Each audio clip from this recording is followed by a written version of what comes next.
Você sabia que os jogos de cartas revelam muito sobre as nossas funções mentais?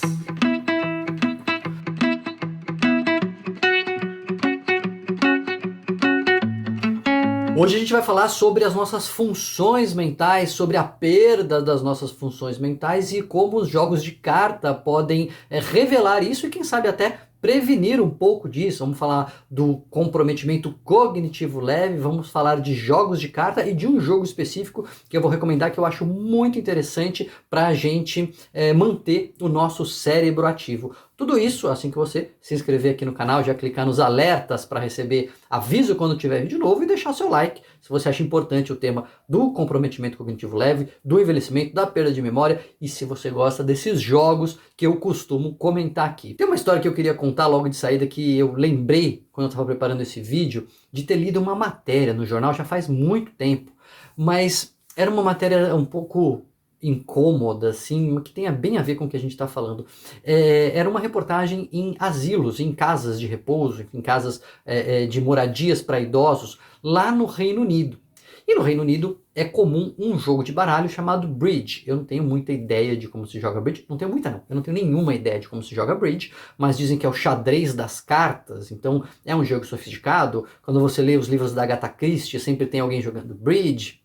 Aparece em filmes às vezes, mas é um jogo de duplas, então você tem que meio que fazer a sua mão e combinar com o outro parceiro, não pode combinar explicitamente, mas você tem que inferir o que, que o outro tem na mão, o que, que a dupla adversária tem na mão, e montando ali o jogo, mas não é sobre o bridge que eu quero falar, eu quero falar que é, nessa casa de repouso, a reportagem mostrava que os idosos, eles tinham as duplas, né? Eu jogo com fulano, eu jogo com ciclano e tal, e cada um tinha ali a sua dupla habitual, só que, de repente, o cara começava a jogar mal. O idoso começava a não performar bem, e já começava a ficar de lado, não ser escolhido para jogar, e isso era um prenúncio de que aquele idoso ia falecer, em pouco tempo ele falecia.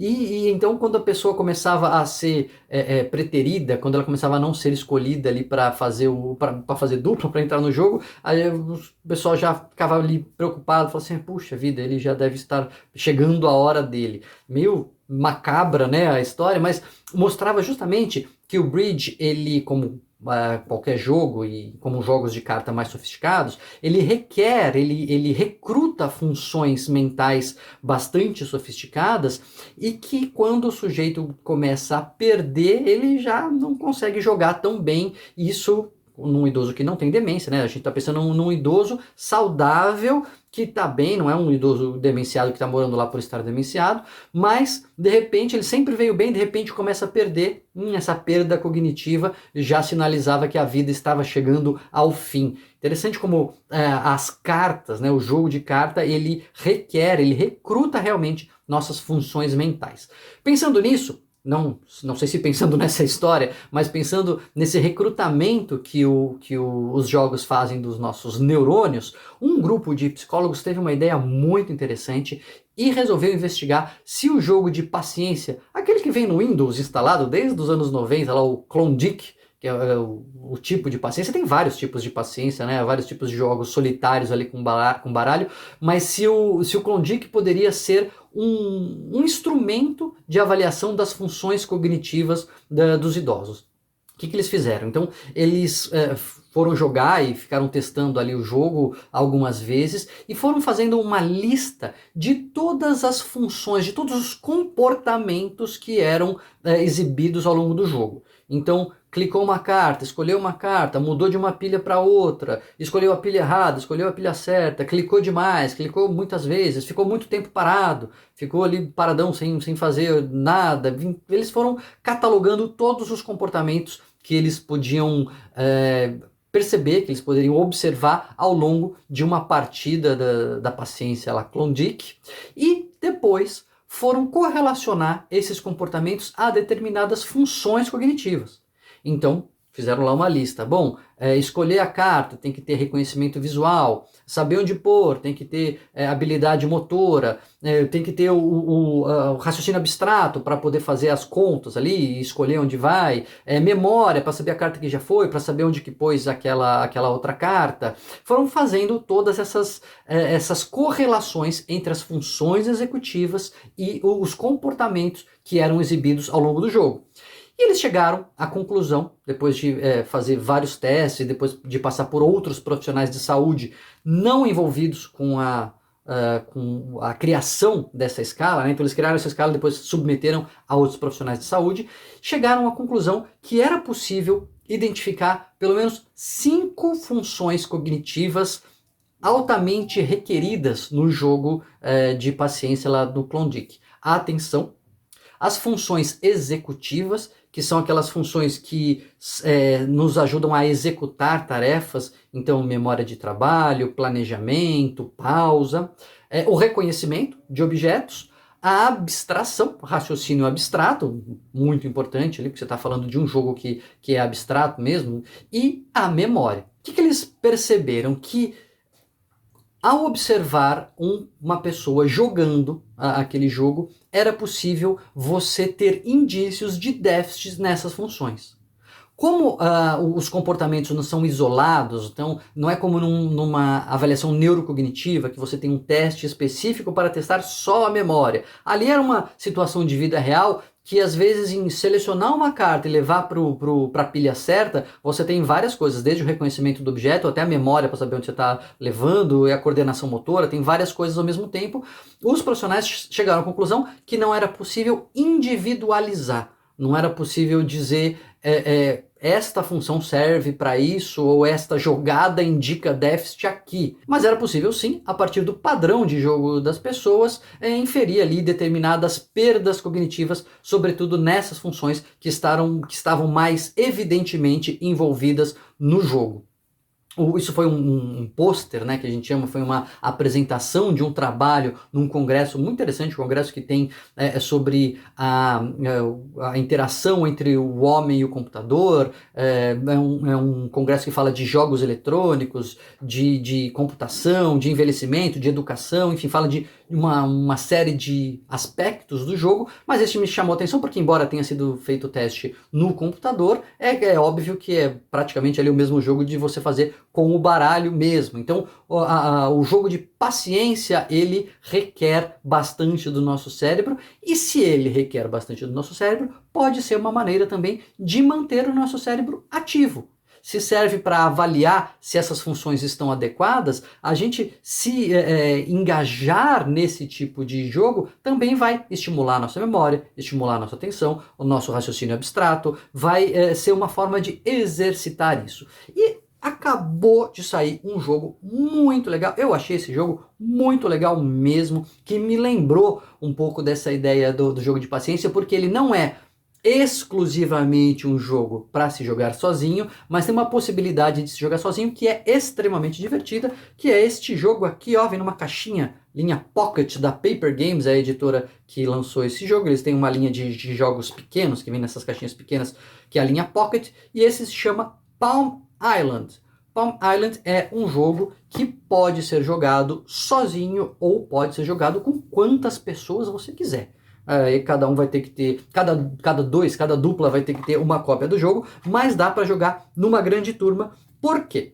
Como que funciona o jogo? Você tem um maço de cartas, ali são 16 cartas, mais a carta 17, que é a que marca em qual rodada você está. Você pode estar na rodada 1, na rodada 2, 3, 4, e aí vira de novo, 5, pequenininho aqui, 6, vira de novo, 7 e 8. A oitava rodada é a última rodada, você tem 8 rodadas para jogar.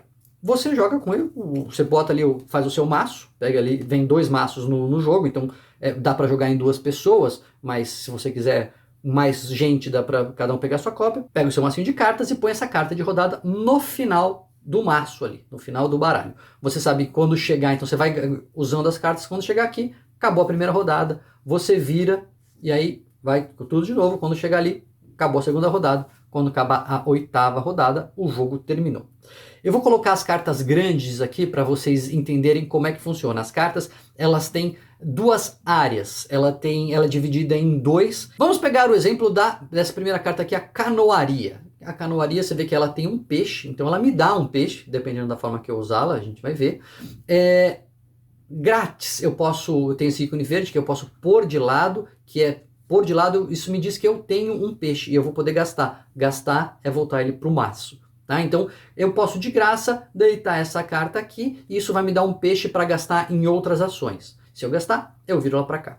Mas ela também tem outras possibilidades. Eu posso virar 180 graus pagando um peixe ou eu posso invertê-la, né? Posso rotacioná-la também pagando um peixe. O que acontece? Bom, como que é pagar um peixe? Pagar um peixe, já expliquei, né? Vamos supor que eu estou com um maço aqui assim na mão, chegou a vez dessa carta. Eu estou passando as cartas, chegou essa. Eu já tenho um peixe aqui. Se eu gastar esse peixe, então eu volto o peixe para a carta normal, eu posso virar esta carta aqui. E aí quando eu viro, eu ponho ela para trás do maço, né? Quando ela chegar na minha mão de novo, em vez de ter um peixe, eu vou poder ter um peixe e uma madeira, de graça. Então aí eu ponho ela para trás, deixo ela deitadinha aqui e ela vai ter um peixe e uma madeira. Tem coisas que precisam de um peixe e uma madeira. A própria canoaria aqui, ó. Quando ela está nessa posição, vamos supor que em algum momento eu virei e ela chegou e ela está aqui nessa posição. Eu posso virá-la e por aqui na minha mão atrás, agora eu vou ter para gastar 2 peixes, um peixe e uma madeira, ou em vez disso eu posso pagar um peixe e uma madeira, gasto meu peixe e uma madeira e eu inverto a carta.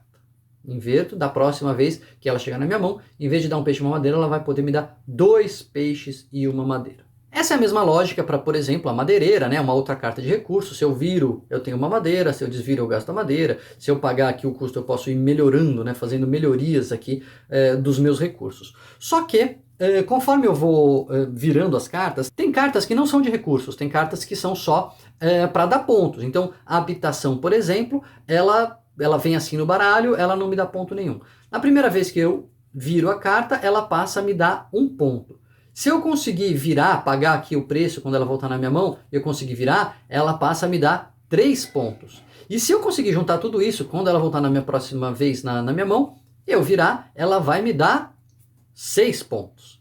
E obviamente, o objetivo do jogo é fazer o maior número de pontos possível. Vou mostrar na prática como é que funciona ali como é que funcionaria uma partida. Então eu faço ali o meu baralho, eu posso até examiná-lo antes de começar a jogar. Eu embaralho, examino antes de começar a jogar, ponho no final a carta de marcação de rodada e aí eu começo a jogar da seguinte maneira. Veja aqui, bom, eu tenho uma canoaria aqui. Ela é grátis para me dar um peixe, né, para virar. Eu não tenho nenhum recurso na mão, então eu viro e coloco para trás. Agora, eu tenho um peixe para gastar, se eu quiser. Entende? Porque ele está aqui, era grátis virar esse peixe. Vem na minha mão o quê? Uma madeireira. Eu sempre posso mexer com a primeira ou com a segunda carta. E posso examinar a terceira eu não posso mexer. A madeireira é grátis também, né? Para virar, para me dar uma madeira. E eu já vi que a próxima é uma ferramentaria, que pagando uma madeira e um peixe, eu consigo melhorar ela. Então o que faço eu com essa madeira? É grátis, né? Viro ela, deixo atrás da minha mão. Agora eu tenho para gastar um peixe e uma madeira. E chegou quem? A ferramentaria. A ferramentaria, do jeito que ela está, ela não me dá ponto. Mas, pagando uma madeira e um peixe, eu posso virar a carta. Então eu pago a madeira e o peixe, gasto, eles só voltam para a posição, e viro a ferramentaria. Ela vai vir para trás, mas já fazendo ponto aqui, ó. Não, ainda não fazendo ponto não, mas ela já me dá, na próxima vez que ela vier na minha mão, ela vai me dar grátis uma madeira e um peixe. Então ela vem aqui para trás, e aí veio a pedreira, e assim a gente vai passando as cartas para trás até que acabe a primeira rodada, a segunda rodada e assim por diante. Em 2, você pode jogar de uma maneira competitiva, ver quem faz mais ponto. Você pode jogar de uma maneira cooperativa, que é muito interessante, você tem alguns objetivos ali. Tem desastres que estão acontecendo na ilha, tá tendo fome. Então vocês precisam, em 2 jogadores, ter 4 peixes guardados e ter 5 pedras, sei lá, 6 pedras. E aí vocês fazem as rodadas, no final da rodada, quantos peixes você tem? Temos 4 aqui, tem umas pedras, temos, passa de nível. E aí você vai melhorando, vai aumentando o desafio, né? Porque vai ficando mais difícil, mas você está junto com o seu parceiro tentando cumprir aquelas tarefas. Pode ser competitivo, como eu falei, quem faz mais ponto. Aí tem várias mudanças, aí tem às vezes personagens que você pode pôr, o líder da tribo que vai te ajudar, alguma coisa assim. Mas dá para jogar sozinho, dá para jogar assim como eu estava falando, né? Você vai vendo ali o melhor que você pode fazer e tem depois uma carta de objetivos. Então você conseguir tantos pontos, mais tantas pedras, você conseguir reunir não sei quanto de força, você juntar o maior número de estrelas, enfim, tem objetivos para você conseguir sozinho e é um jogo que funciona como o Paciência, só que numa temática aqui bem diferente dos baralhos comuns, né? Um jogo inovador, um jogo que dá para jogar em dois, mas que estimula cognitivamente se você jogar sozinho também. Eu fiquei empolgado no jogo porque eu joguei várias vezes, de vez em quando tô sem fazer nada aqui, eu pego e vou ver ali quantos pontos eu consigo fazer, será que eu consigo cumprir mais um objetivo? Por enquanto eu tô ruim desses objetivos, só consegui uma façanha aqui, nessa aqui são as façanhas, eu consegui a estátua da confiança, eu consegui fazer mais de 30 pontos. Mas depois tem assim, tenta fazer mais de 30 pontos, mas sem usar recurso e tal. Então vai ficando mais difícil aí, mas eu tô tentando porque assim eu estimulo meu cérebro cognitivamente, me divirto e ainda tenho um jogo mais legal para apresentar aqui para vocês. Conhecia já Palm Island da Paper Games, lançado esse ano, é do design Joe Mitlin. Muito interessante, vale a pena. Lembrando que é mais uma forma de a gente estimular o nosso cérebro e que, não posso terminar o vídeo sem falar, para estimular o nosso cérebro também é fundamental o quê? Atividade física. A atividade cognitiva é muito importante, mas a atividade física é também essencial. Não se esqueça, desligou o vídeo, levanta, vai fazer uma caminhada, vai fazer academia, vamos deixar o nosso cérebro saudável. Não se esquece de se inscrever aqui no canal, clicar nos alertas, deixar seu like, hein? Se você gostou do jogo, se gostou da dica e se gostou da ideia de que as cartas podem sim mostrar como o nosso cérebro está funcionando e também estimulá-lo. E não se esquece de divulgar aí para mais gente entrar no hobby dos jogos, para mais gente manter o cérebro ativo. E aqui você sabe, não vai faltar dica de jogo e dica de coisa para deixar a nossa mente saudável.